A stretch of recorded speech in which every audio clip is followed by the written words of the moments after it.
The Chasers War on 2007 is rated M for a mature audience. It contains coarse language and sex references.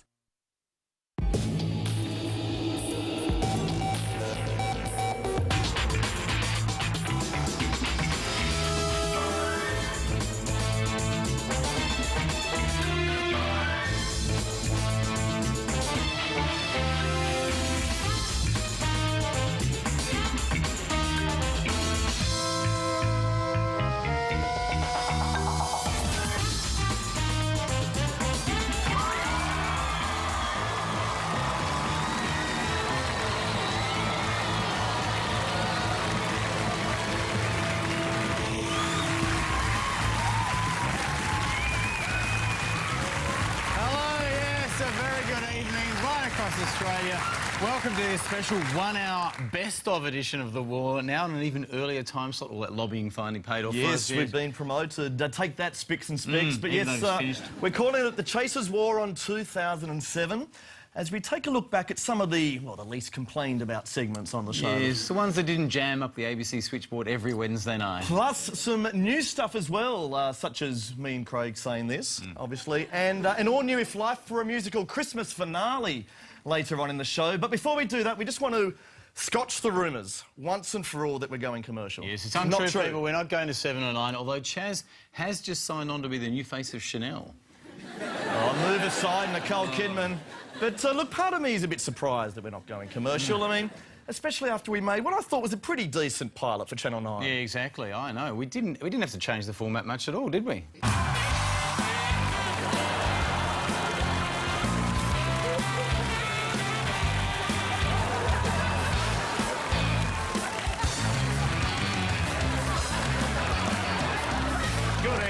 Welcome to the show, brought to you, of course, by our very good friends at Toyota. Absolutely. Huge show for you tonight. Coming up later, we'll be catching up with the Veronicas. And the cast of McLeod's Daughters will join us on the couch to discuss their new series. But first, let's check in with the Spooker.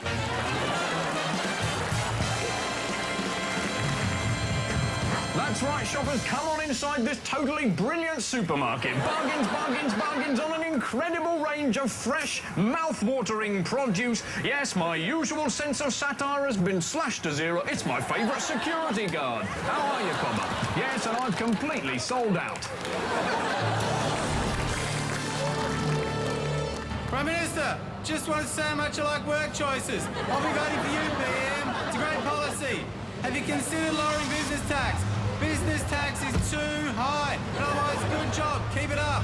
Thumbs up for the next term. Woo! Go PM. That's the Prime Minister, people. He's a good bloke. Well, this week, Channel 7's Today Tonight served us up more of the usual shallow, exploitative rot that we've come to expect from them. Yes, whereas A Current Affair, of course, 6:30 weekdays here on 9, was once again both incisive and informative. I couldn't fault them at all. No, in fact, if we just update the tally board, ACA is now leading Today Tonight in exclusives this year, an amazing 43-7. Oh, they're also way ahead in general excellence, 57 to 0. And they're leading in puff pieces about the Chaser and a shameless bid to soak up to us. Pick up your game Today Tonight.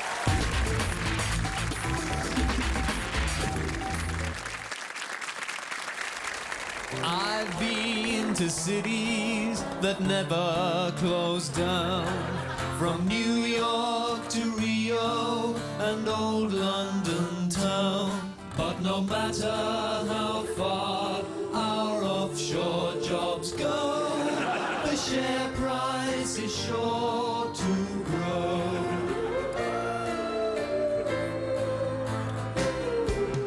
Goodbye, Australia, we're moving abroad, replacing Neil Perry with a chef from Lahore. And the in-flight entertainment will be in Mandarin, more Kung Fu and less Kath and Kier.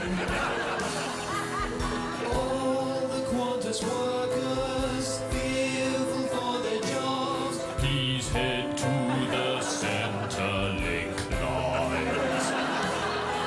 'Cause after the takeover, you're over.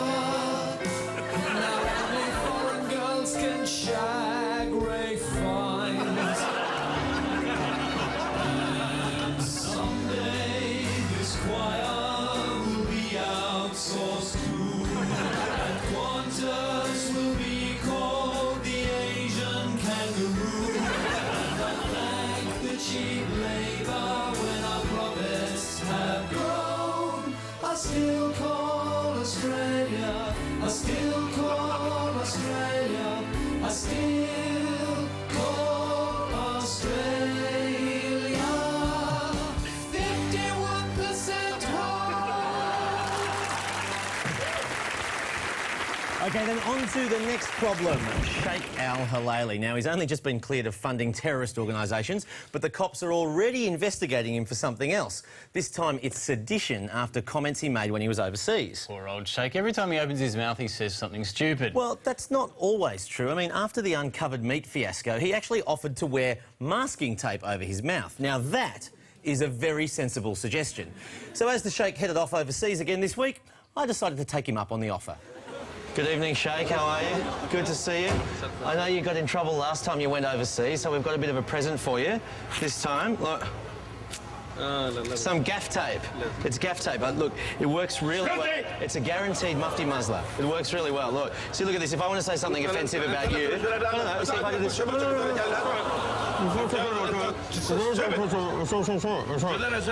And that way you can't hear what I'm saying. Exactly, you see? That works fine. There you go. If you're worried less about covering up scantily clad women and more about covering up things that cause real offence, like your mouth, you see, there'd be no trouble at all. We're just trying to cause less controversy next time. No, we're just trying to cause you less controversy. It's a guaranteed mufti muzzler. Look. This way, you're not going to get any trouble at all. Come on, mufti. Come on, Sheikh. I'm just trying to help you out. Oh, well, bon voyage. Personally, I was on the Sheikh's side. I was pissed off he didn't go the knuckle. Yeah, well, now that I know he's a brawler, I was much better prepared when I met the Sheikh for a rematch this week. Sheikh. Mufti, hello, all right, you want to fight me? Come on, let's go. I'll take it, let's fight. Come on, I'll take it, let's go, come on. I'll take it, I put it here. I want to fight you, come on. كفر وسام Yeah, but كفر وسام هذا الشيم come on, Sheikh, let's go. I'll take it, all right? Yeah. Oh, no, that's fine. Sheikh, that's okay. All right, see you later. Yeah, all right, that's fine.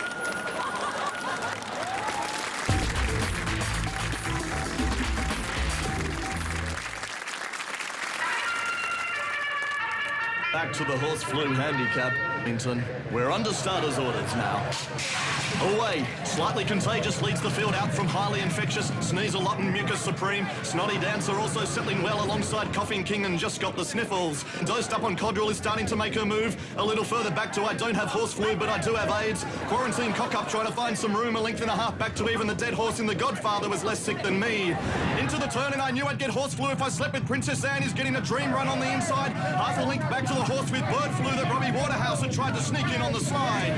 With just 200 to go, Lethal Virus is beginning to make a late charge. Neck and neck with I'm Clinically Dead, but have agreed to race just to keep gamblers and TAB shareholders happy. Lethal Virus and Clinically Dead, there's nothing between them. Lethal Virus maybe just edging ahead, and yes, Lethal Virus takes out the 2007 Horse Flu Handicap.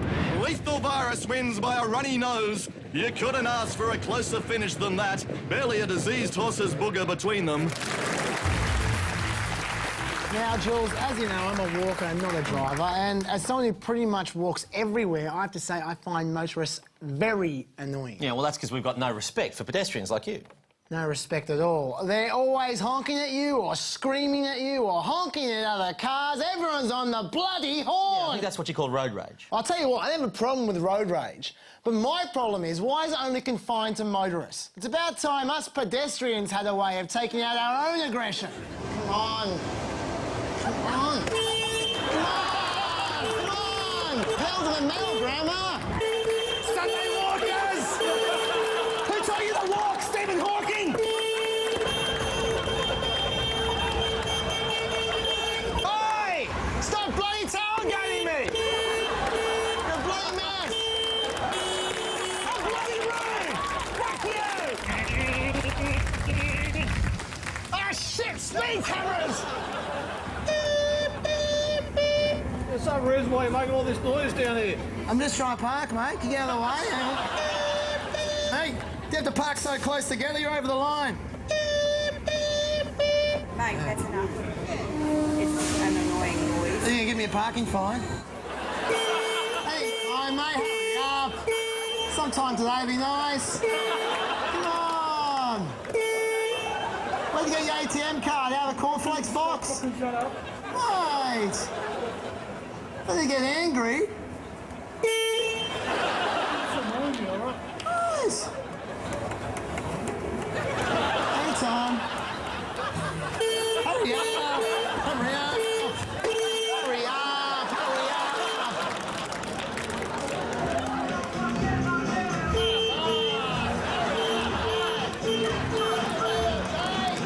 20 minutes of trailing. So angry. Need to cool down.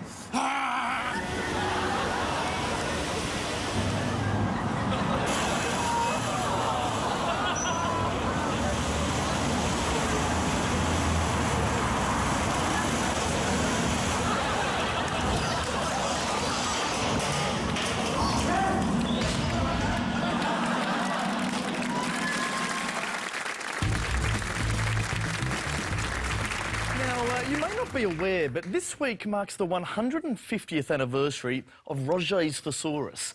It's always been one of my favourite books, and I was always very sorry that they never made it into a movie. I reckon that would have been great to see, if only for the trailer.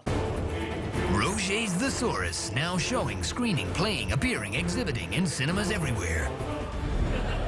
And, of course, what a lot of people don't realise about Roget, Andrew, is that words weren't actually his first love. Oh, really? Oh, no. His big passion was music. No. Pop music, would you Really? believe? In fact, he even briefly recorded with the Beatles, and we've actually managed to dig up one of his early film clips.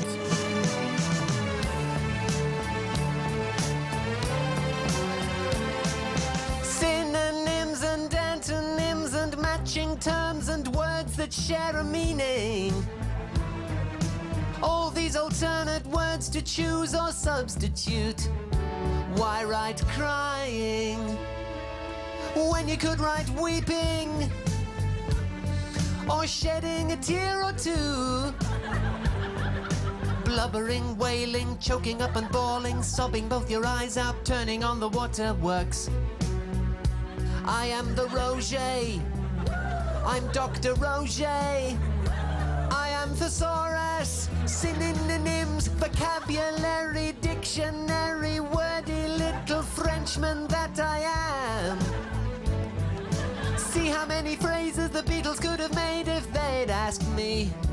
Why write Eggman? They could have written person with an omelette for a head. Sunny side up boys, separated yolk guys, scrambled on toast lad, poached homo sapiens. The free-range earth's man, the hard-boiled shell man. I am Thesaurus.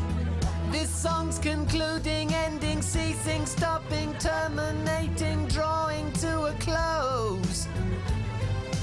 Finishing, arresting, wrapping up, retiring, halting and completing, shutting down and calling quits. This song's expiring. It is desisting. It is... Shit, I can't think of any more words.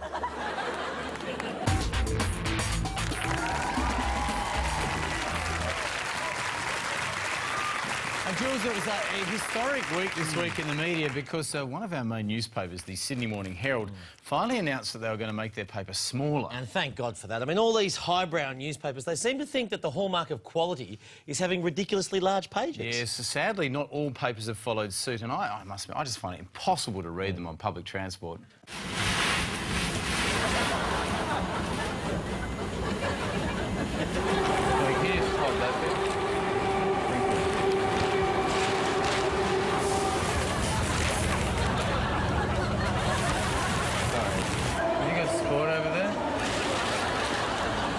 Sport here. I found sport. I got sport.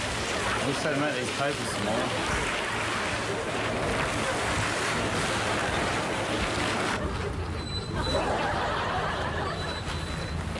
Sorry. Just trying to find business. Can you tell me if there's any jobs going with company notices there? Have you got company notices in that part? Legal notices? Just...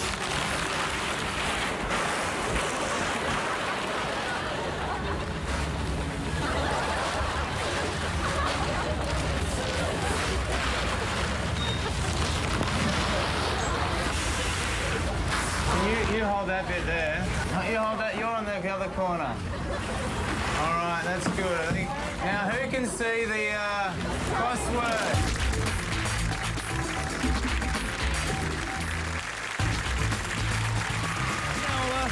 Bit of movie news on the show. I was reading that after the huge success of Peter Jackson's Lord of the Rings trilogy, they're now planning to make a movie of Tolkien's book The Hobbit as well. Yes, but this time without Peter Jackson, which to many fans seems unthinkable, you know, heresy almost. Well, it is. I know Jackson wanted to make the film, but he's fallen out with the studio over a pay dispute or some such.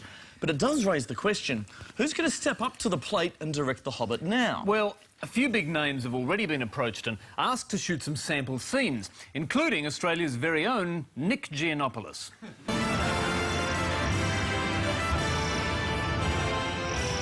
Bilbo, you must accompany me to the Lonely Mountains to slay the dragon Smaug. Oh, sweet! Can we take the Monaro? Oh, So lucky, right? Bilbo! Remove those fluffy dice from the ring. Oh, but they're fully sick, mate. Come on! They're sweet!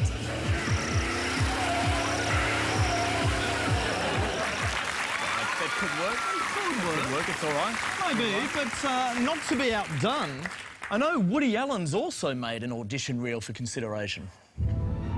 Beware, Bilbo, lest the evil power of the ring destroy you utterly. Jesus, don't scare me like that. I got an ulcer here the size of Yankee Stadium. But Bilbo! No, my therapist said death would be very bad for my health. Believe me, I wouldn't go with you if you were Scarlett Johansson. Look out!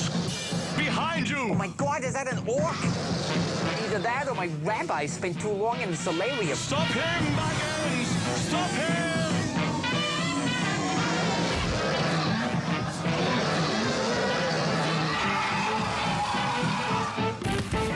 I'm sorry. If you were a little bit younger, I would have slept with you. I like it.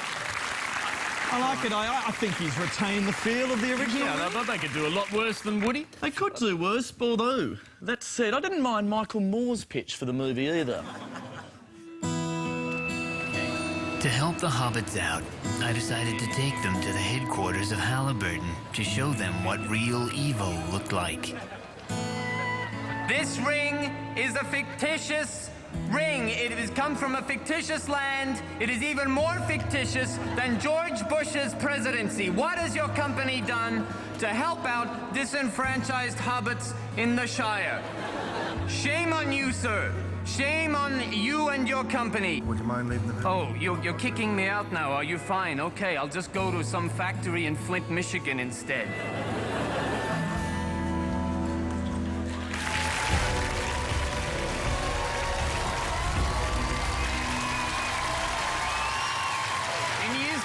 Current affairs shows have frightened us with a parade of menaces to society, such as drink drivers and food poisoning. But this year, the threat to our very lives has increased 100-fold.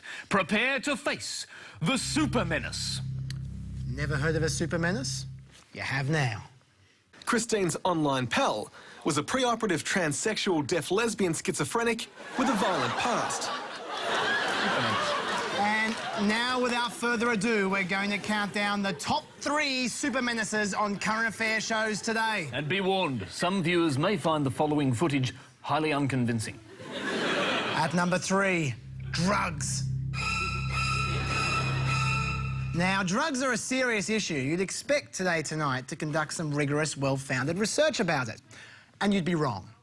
3 out of every 4 kids, some as young as 14, are some way involved in the selling of illegal drugs. It's true, 75% of our children are drug dealers. And you know why? Illegal drugs are as easy to get as a bag of lollies. That is absolutely true. The lolly bags at kids' parties have the most extraordinary things in them nowadays. Oh, my niece's 7th birthday was like watching Train Spotting. And now, super menace number 2, the weather.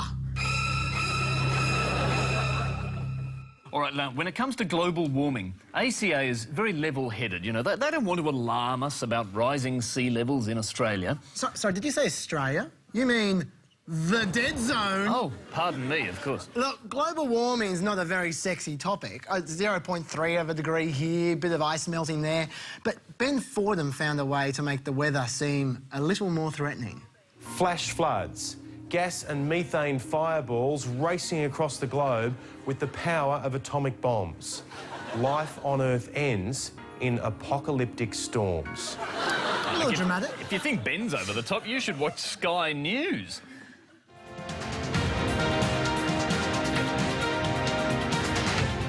Let's take a look at Sky weather now and the forecast for tomorrow. And flash floods ahead for Perth, methane fireballs arcing across Brisbane, atomic bombs in Sydney and Melbourne, and an afternoon apocalypse in Hobart. Thanks for your company here on Sky News. Do stay with us. We'll have more for you in a moment. Thanks, Sky. And now, our final super menace, the most frightening of them all. Asians! Yes, when the A word is dropped, Dinky Di reporter Brian Seymour nearly has a stroke. And no wonder. Behold the disturbing results of Brian's very own Australian test. Now, everyone agrees there are only 3 things you need to know to be a true Australian. Australian values. That's what this story is about. Have you heard of Don Bradman? Don Bradman. Do you know Waltzing Matilda? Matilda. Have you ever tried pavlova? Pavlova? No. That's a type of food. You don't know what a pavlova is? Take a substantial contribution to the country and piss off! Well, look, frankly, I don't know about Seymour's test results. When we went to Chinatown, we found Asians know quite a lot about Australia. Do you know who Brian Seymour is? He's a fuckwit. A shoddy journalist. He has openness for his head. Brian Seymour is the nadir of tabloid journalism. The communist news in China is more balanced than him. Brian Seymour, get out of my country. Oh, Brian Seymour? Isn't he that dickhead asswipe motherfucking slut from Today's Night hosted by that bitch? Wait, can I keep a message to Brian Seymour? Yeah? Brian Seymour? Fuck you. Look, if you've just tuned in, what a pity you've missed most of the decent stuff. If you've just tuned in, you are watching The Chasers War on 2007, a lazy clip show that helps the ABC fill up its schedule.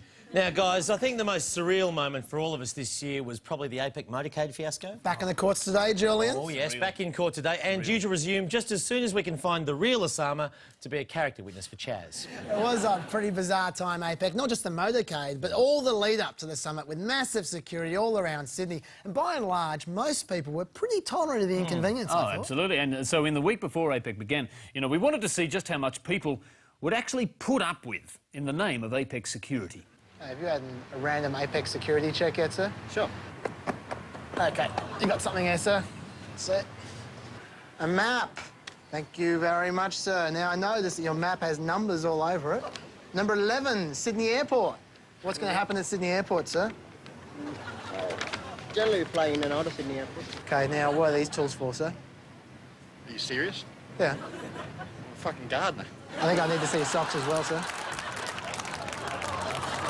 Thank you. Have you had a random APEC security check yet? Sorry? Hands out. Are you for real? Isn't APEC in Sydney?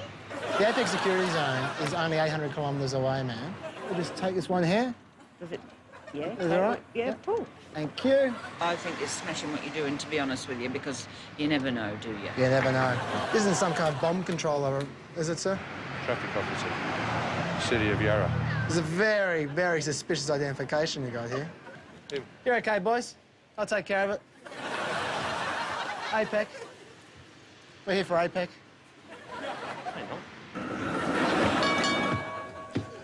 OK, people, a few basic procedures for APEC.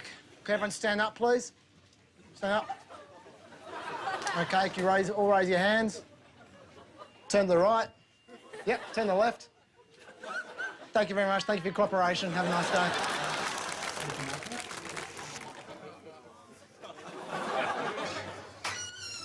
Sir, you can't go in this area, sir. This is a secured zone. You can remain there for the rest of APEC, My families outside, can you tell them? Would you like me to inform them that you'll be here for the next week, sir? I can do that. Just proceed around, please. A secure area, thank you. OK, ma'am, I'm afraid you're going to have to go back up. Just please go back up, thank you. Thank you very much. Thank you. No, excuse me, ma'am, you have to go back down. You have to go down there, I'm afraid. Thank you. You can come back up in a second. I'm sorry, it's classified. Excuse me, buddy. I'm from security. Can I see your ID? Yeah, I'm sorry. I outrank you, I'm afraid. OK, so do you know what's going on at all? I'm afraid it's classified, sir. Yeah, not a problem. Thank you very much. Good, just proceed around. Thank you. Watch out. It's high. Hey, please, proceed around. This isn't real, mate. It's not a genuine pass. Get fucking rid of these boys before you have your thrown in. Don't make me declare you an enemy combatant, son. Son, you're deaf. That's not true. This isn't your jurisdiction. Oh, that's right. Normal?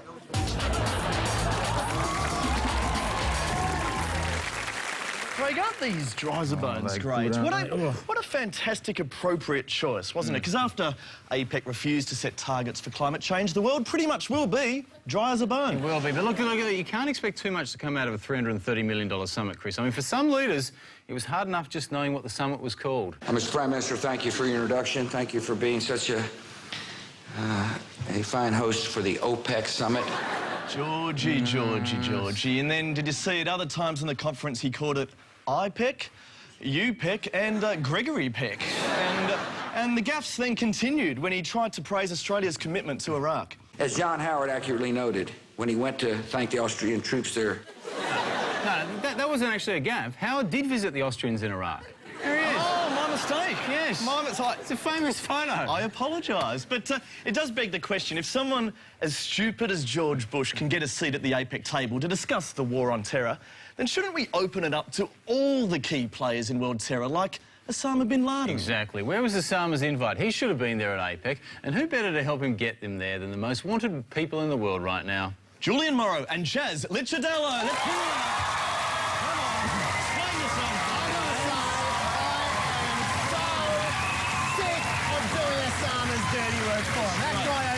Oh, he does. Look, $160 million they spent on APEC security, the biggest lockdown operation the country's ever seen, and yet there were holes in the security wide enough to drive 3 trucks, 2 motorcycles and 4 Secret Service guards through. Top effort, blokes. Let's have a look now at how it all unfolded. Talk us through it. OK, well, Osama likes to travel in style, right? So we made a do-it-yourself motorcade, cunningly disguised with this Canadian flag. Oh, yeah. It's a modern-day Trojan horse. Yeah, but there are a few hints we were fakes, like our official code, SFA. Yeah, I don't think motorcades have had runners since JFK, especially not ones with handy cam. But once we were rolling, nothing was going to stop us, except... Fuck, we got a red light. Yeah, let him through. But, you know, cops don't keep Osama waiting, so watch this guy here. He stops the traffic and then waves us through. That was amazing. No questions asked at all. On we roll, right up to what they call the Ring of Steel. There it is. And didn't security jump on us? We stopping? No, you're fine. Yeah, not too much checking at that checkpoint. Yeah, so look, we were just walking on down, right on down to the red zone. Now, that is the real no-go zone, but I tell you what, it's pretty relaxed in there. Look at this guy come here, his back to us. I don't know what he's looking at. Yeah. Now, you know, the media said we got past a second checkpoint, but it wasn't really like a checkpoint. It was more like a guard of honour. Yeah. They're not too fast, are they? Yeah, now look, by this stage, it's become pretty bloody obvious the cops weren't going to stop us, so we decided to stop ourselves. Sorry. I'm sorry, I'm going to have to turn this around. We've got to go back. We've got to go back. OK. Now, at this stage, we've got much further than we ever inspected. I think that's fair to say. And all of a sudden, we're trying to turn around a motorcade right in front of George W. Bush's hotel. Chaz, I was a bit worried. Yeah. But as for the cops, well, they weren't so worried. Around a minute. We'll need to go back this way, OK? OK, turn around. Turn around. Road yours. Thank you very much. Thank you, officers. Good work. Great work. Well, they did say the road was ours. Ours to do whatever we like, apparently. So, look, we've been in that car for ages, so we thought we might stretch our legs a little. OK, let's walk. Let's walk. Yeah, all right, let's go. Come on. He's walking with me. All right, come on, let's go. And I think this is when they got a bit suspicious. I think so, yeah. Who are you? Officer Julian Morrow. Chase. VIP liaison. Okay. So here I am, Osama bin Laden, staying 10 metres away from Bush's hotel. So what do? They arrest the other guy. Oh, no, hang on. Oh, there's some other guys coming to arrest you now. No, they're for me as well. No. Poor old Osama. No one likes Osama. Oh, they got him then. Give it up for our Apex supervillains, Julian and Chaz.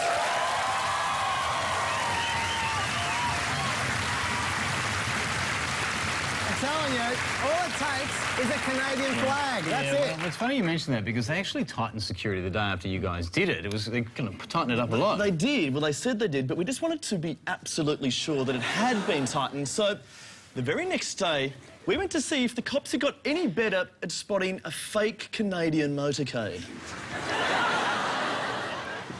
Canadians. The area, please. Sorry? Just have to leave the area, please. We've got a Canadian flag. Turn around, leave the area, please. I can't believe it. What's wrong with this thing? I can't believe This doesn't look any more ridiculous than the other one.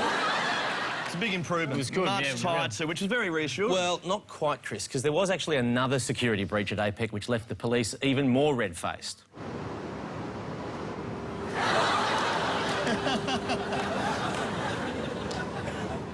Oh, look out. He's infiltrated again. The man's a mastermind.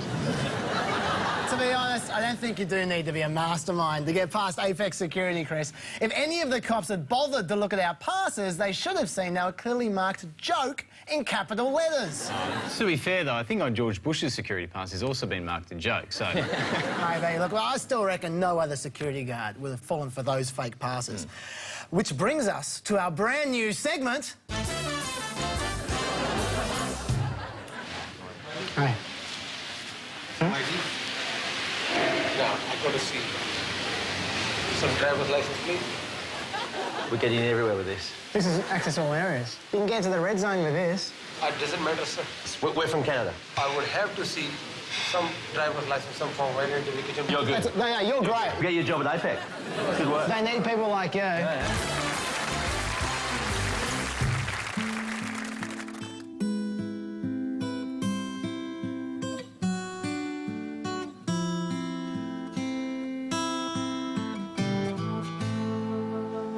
There's a country that knows that Howard's on the nose, so they're climbing a stairway to Kevin.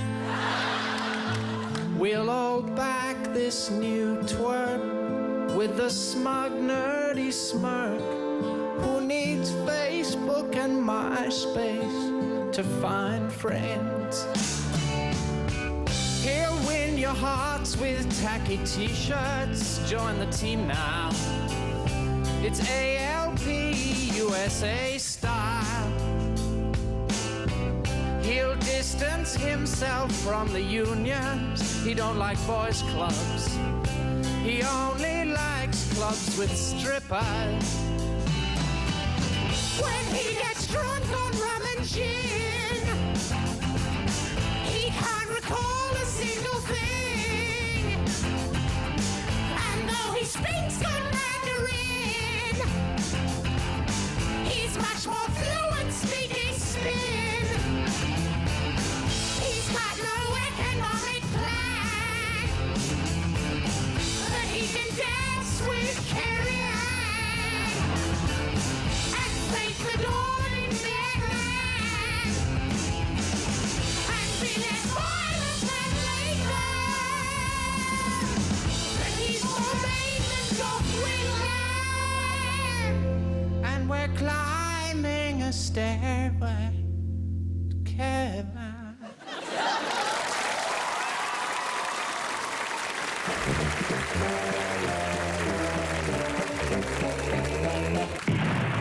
Welcome to Nut Job of the Week. Now, this is a brand new segment where we take a look at the special people in our society. People who have what you might call alternative views. Yes, and this week we're diving headfirst into the phenomenon of The Secret. The Secret. Which has become the fastest-selling self-help book of all time and which Channel 9 has now made into a best-selling DVD as well. And who said Scientology was the only quack belief Jamie Parker has time for?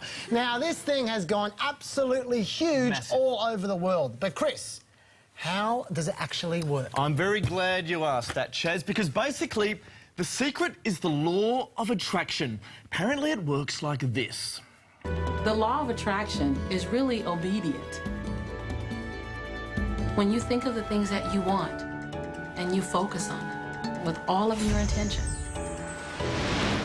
the law of attraction will give you what you want every time. Stare at something long enough and soon it shall be yours. It sounds so simple. Simple for you, maybe. I've been staring at jewellery shops all bloody week and I've got bugger all the show for it. Where's my necklace? Look, that is a very negative attitude, Shaz. You need to think more positively. It's all up here in the mind. You need to visualise it up in your head, just like this guy, David Shermer, does. I would visualise a car space exactly where I want it, and 95% of the time it would be there for me, and I just pull straight in. So I do that all the time. Wow. A guaranteed car space every day just by visualising it.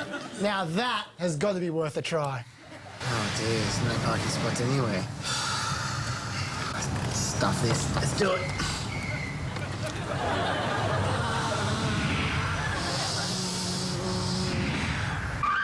Turn right now!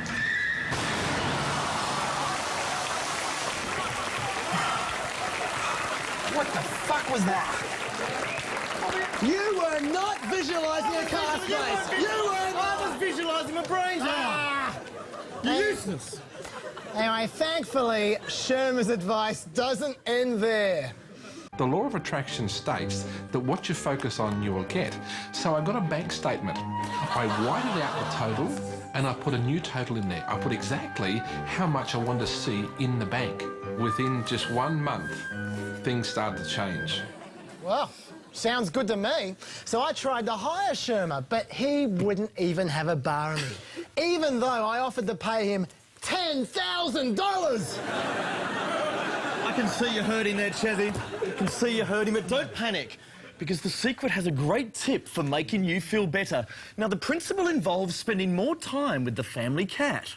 This principle applies to your family pet, for instance. When you feel love for your pet, that's a great state of love. It's going to bring goodness into your life. What a gift that is. That there is bullshit. I tried putting a Twisties packet on my cat, and look, it's suffocated. It can happen. It can happen, but let's not desert The Secret just yet. In fact, let's study the process a bit more closely now.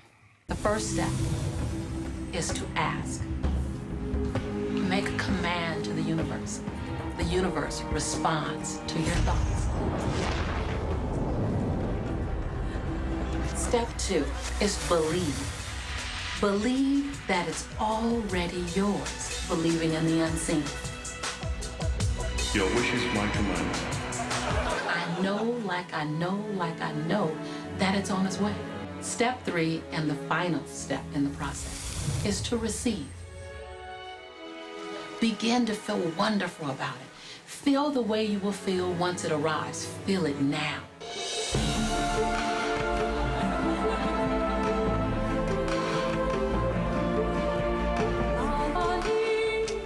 I get it now. I get it now. You ask and you believe, and then you receive the bike from the old pedophile. Now, that kid there dreamt about a bike. But Chaz, you and I have always had a dream of our own, haven't we? To take Megan Gale as our date to the Logies. Now, why should Andy Lee get all the action? Why indeed? Why should Andy Lee? So in the lead up to the Logies this year, we applied the power of The Secret to snatch Megan Gale for ourselves.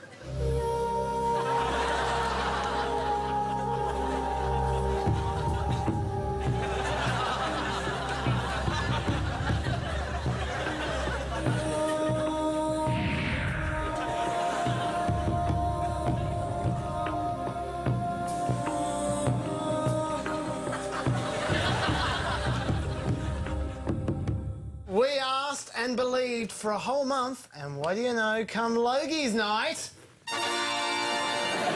All thanks to The Secret. I can't believe we ever doubted it, Chef. Well, now that we've cracked the formula, let's not stop there. It's time to hit the streets to see what else we could acquire using this astonishing new power.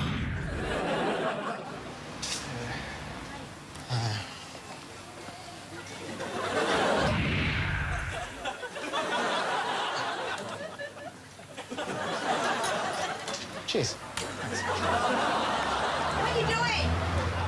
Oh, we believe we own them. These are ours. I own them. I don't know. What do you mean? The universe has given us these clothes. Hang on. It's the law of attraction. Hey. No. Have you seen The Secret, It's mate? The Secret. You've got to get on board, man. These are ours. These are ours, mate. You gotta pay You should for it. visualise them back. Excuse me. I think your machine's broken. No. No, you understand, we visualise them up here, so they become ours. I've been thinking about underpants all night. I believe you're in our car. What are you doing? You're stealing our car. Give us our car back!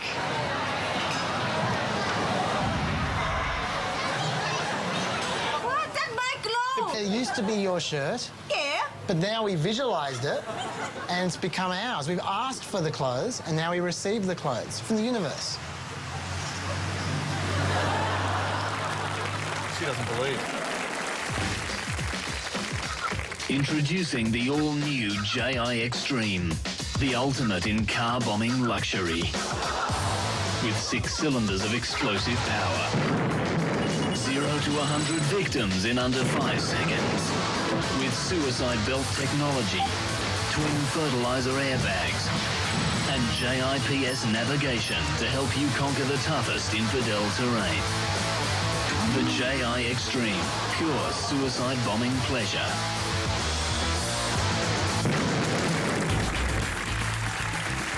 Now, guys, you might recall that earlier in the year, I decided to do the right thing by people, contribute to society by making a few helpful community announcements. Attention, patrons. Would all people using the poker machines please go home? Your families love you, and I'll let you in on something. You're not going to win. Thank you for your attention. Sorry, I was just making a community service announcement. Well, isn't that typical? You try and do a good deed and people don't appreciate it. Yeah, well, I'll tell you what, there is no keeping this Good Samaritan down. A few setbacks like that were not going to stop my passion for making community service announcements at whatever open mics I can find.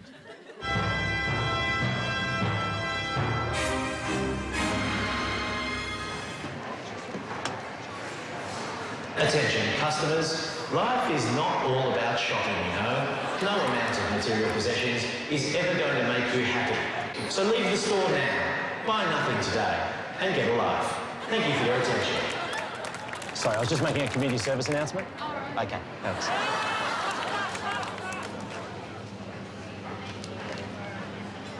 Attention, all staff. Could all security staff please go to ladies' wear? I'm about to go shoplifting in menswear, and it's really hard to do with you guys hanging around. All security staff to ladies' wear, please. Thank you. Attention, shoppers. If you're looking for a bargain, please leave this Westfield immediately. Oh, sorry, I was just making a community service announcement. If you just give me 1 second, I'll just make it quite quickly. It's just that the prices are much better down the road. Just need to make an announcement. Attention, all shoppers. The time has come for 1 minute's silence. So we invite you all to please join our staff by standing still where you are, bowing your heads for a minute as we remember.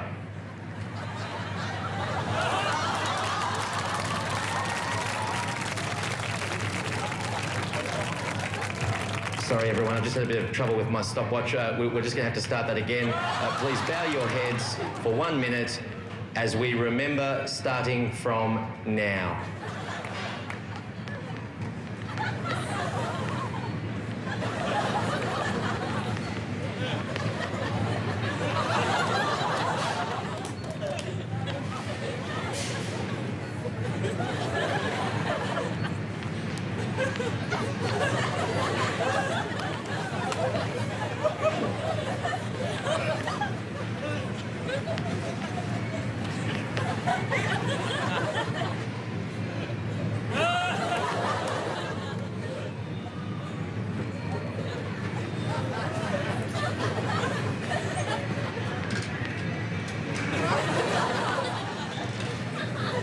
Sorry, I just got distracted. That was a little bit more than a minute, but thank you very much for your attention, ladies and gentlemen.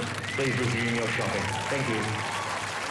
There was a survey done in America asking people if they could remember the year that 9/11 took place. And get this, 30% of the people polled couldn't recall that it was 2001. Had no idea. I think that's fair enough. It's not like, I mean, September 11, it's not an important day in the American psyche or anything. It's not the sort of date that would stick in the memory. I guess not. Only the loss of 3,000 lives and the destruction of buildings in New York and Washington. Quite forgettable, really. I can't remember it at all.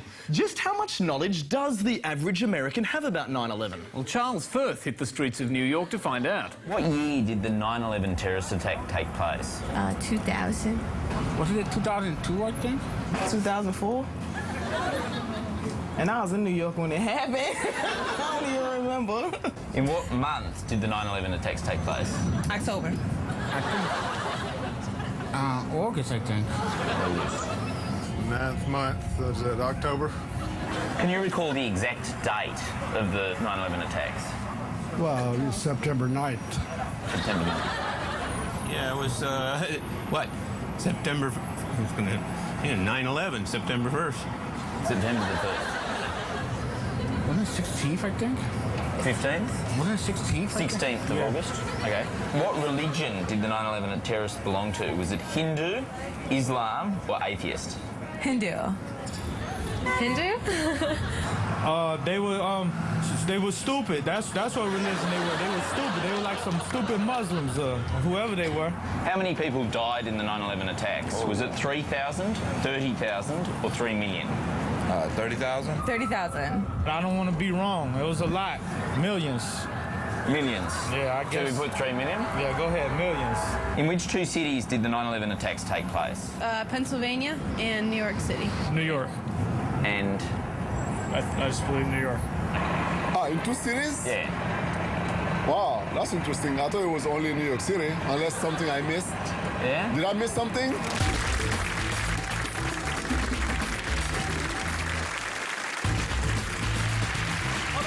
I was reading the other day that in Israel they recently introduced the world's first kosher mobile phone, which I'm sure came as a huge relief to all those Jews who've been forced to use non-kosher phones, presumably made out of pork. Yes, well, apparently what makes this phone kosher is it doesn't have any features, right? Like it doesn't have the SMS, the internet access cameras, because they can potentially tempt Jews into sin. And now the rabbinical authorities in Israel have just set up their own phone network where, I swear we're not making this up, calls to kosher phones are much cheaper than calls to non-kosher phones. Yes, in fact, if we have a look at the pricing plan, kosher calls are roughly 20 cents a minute, calls to heathens are 23 cents a minute.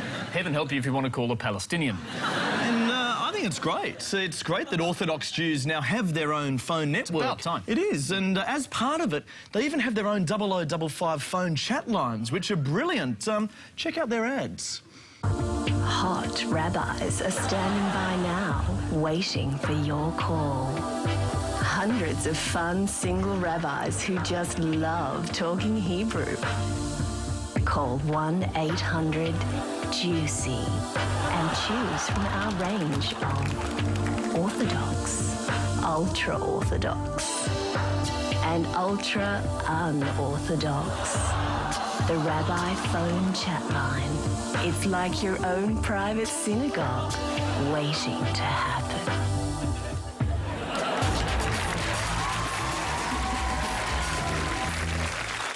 If the polls are any indication, Howard's facing a massive wipeout at this election.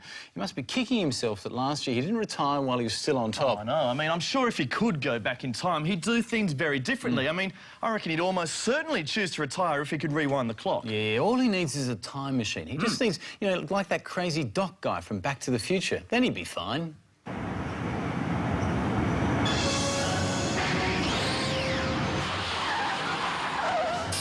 Great Scott, Prime Minister, I brought the DeLorean. I've seen the future. We can go back in time. We can go back a year ago to a time when you could retire on top. Get in the DeLorean, we can go back. You can choose the end. All we need is nuclear power, and it can go back in time. You've got nuclear power. Get in, Prime Minister. Seriously, this is the only opportunity. Or we can go back in time, get rid of work choices, and then you can win anyway. Come on, Prime Minister. Only the flux capacitor can save us now, Prime Minister. It'll change the history books. You love the history. Kids in Year 9 and 10 learning about the Prime Minister that stood down at the right time. It's the only chance, Prime Minister. We'll go back to the future. We'll get the legacy. We'll fix it. All right, it's that time again where we scrutinise the world of advertising. And this week we are looking at an ad which has been just about the most requested ad road test all year. The product is Riva Coffee. And the ad looks a little something like this. Okay, here we are, 4 regular shoppers in a triumph of shopping trolley synchronicity. Yes, they've just popped in to buy some coffee and put on a spectacular dance routine while they wait in the checkout line. It's the sort of thing that happens at your local Coles all the time. Oh, absolutely. And what I love, if you look at it, is no one in the supermarket seems to bat an eyelid. They're perfectly happy for these trendy posses to come in and start dancing with their trolleys. It's great stuff, but our question is, how would supermarkets react if you did that in the real world?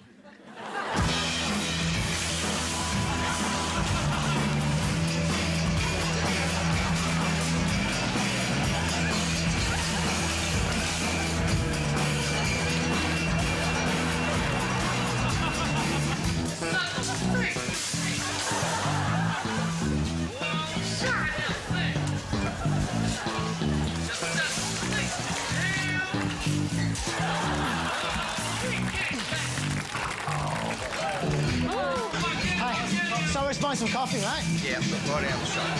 Sorry? Yeah. What's the problem? No. How else are we meant to get this? You walk through the checkout and you wait in line and then you pay for it. No, you don't. Why don't you put that on the ad? We don't dance while we buy coffee. You don't dance while you buy coffee? What are you talking about? Rubbish. I've seen TV.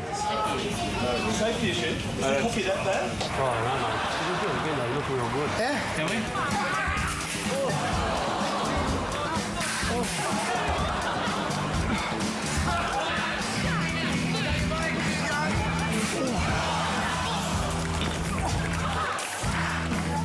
Here's some coffee. Jeez. Sorry, that wasn't a choreographed bit. If you guys can make it easy to buy coffee next time, that'd be much appreciated. I've buggered up my knee.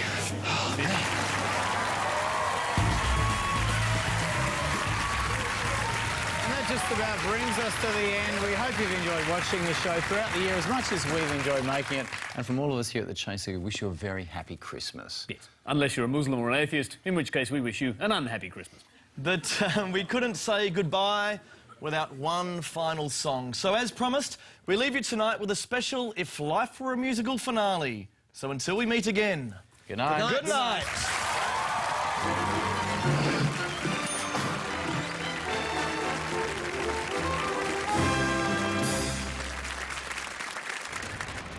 Hello, sir. Got you a nice, fresh, warm muffin just for you.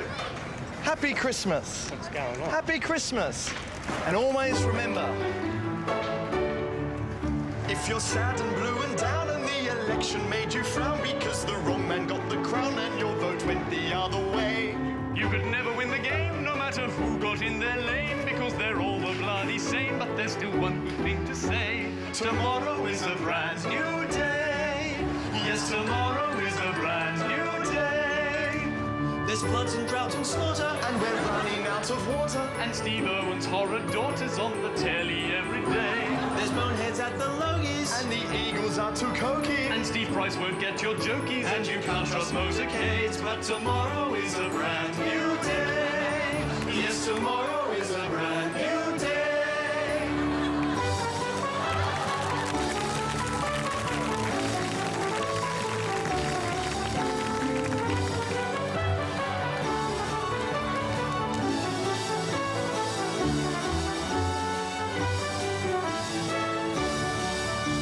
There's no more Howard Trapp, the voters didn't want him back. The workers showed him their house back. He's got no race card left to play. Thank God he's finally gone away. And tomorrow is a Howard free day.